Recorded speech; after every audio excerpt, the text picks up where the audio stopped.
Tungo naman po tayo sa mga balita sa Metro Manila. Nasunugan ang ilang residente ng Payatas, Quezon City. Ang masaklap na nakawan pa po ang ilan sa kanila. Sumiklab ang apoy at nilamon ng mga bahay sa lupang Pangako sa Payatas bandang alas 8 noong Biyernes. Sa lakas nga ng apoy, itinaas agad sa unang alarma ang sunog. Agad namang rumesponde mga bumbero pero inabot pa ng 1 oras bago naapula ang sunog. Naiwang nakasaksak na appliances ang tinitignang sanhi ng apoy. Nasa 12 bahay ang naabo at 20 pamilya naman ang nawala ng tirahan.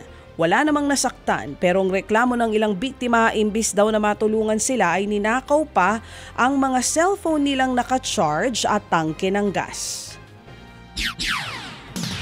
Isinara naman ang isang kalsada sa Santa Cruz, Maynila matapos sumabit ang isang truck sa mga kable ng poste noong Sabado. Mag-aalas 4 ng madaling araw nang dumaan ang isang dump truck sa Ronquillo Street sa Santa Cruz, Maynila. Nang sumabit ito sa mga kable, nahila nito ang iba pang poste sa paligid at tumagilid. Inabot ng higit 10 oras ang pagkumpini ng Manila Engineering at Telco personnel sa mga naglaylayang kable. Ikinakasa na raw ng Manila LGU ang pangmatagalang solusyon sa mga sala-salabat na kable sa lungsod. Hindi naman apektadong supply ng kuryente sa lugar. Magkakaroon na ng car-free Sunday sa ilang bahagi ng Roxas Boulevard sa Maynila. Tuwing linggo mula alas 5 hanggang alas 9 ng umaga, isasara sa mga sasakyan ang ilang bahagi ng Roxas Boulevard. Ito'y para bigyang daan ng mga gustong mag-ehersisyo.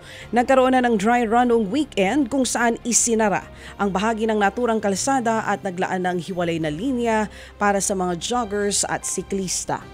Maaari pa rin gamitin ang service road sa tabi ng Roxas Boulevard at pwede ring umikot sa Maria Orosa Street patungong Calao o di kaya'y dumaan sa MH Del Pilar. Isang inmate naman sa New Bilibid Prison ang kinailangang operahan matapos na hindi niya mailabas ang cellphone na itinago po sa kanyang puwetan. 3 araw itinago ng inmate ang nasabing gadget pero nang hindi niya ito maidumi, dito na po siya humingi ng saklolo. Ayon kay Bucor Chief General Gregorio Katapang, inoperahan ng inmate dahil kung hindi ay mamamatay po ito. Dagdag pa nga ni Katapang, ito ang dahilan kung bakit mahigpit ang strip search sa mga bumibisita sa kulungan. Ted Filon at DJ Chacha ngayon nasa Radyo 5 92.3 News FM Monday to Friday 6 to 10 a.m.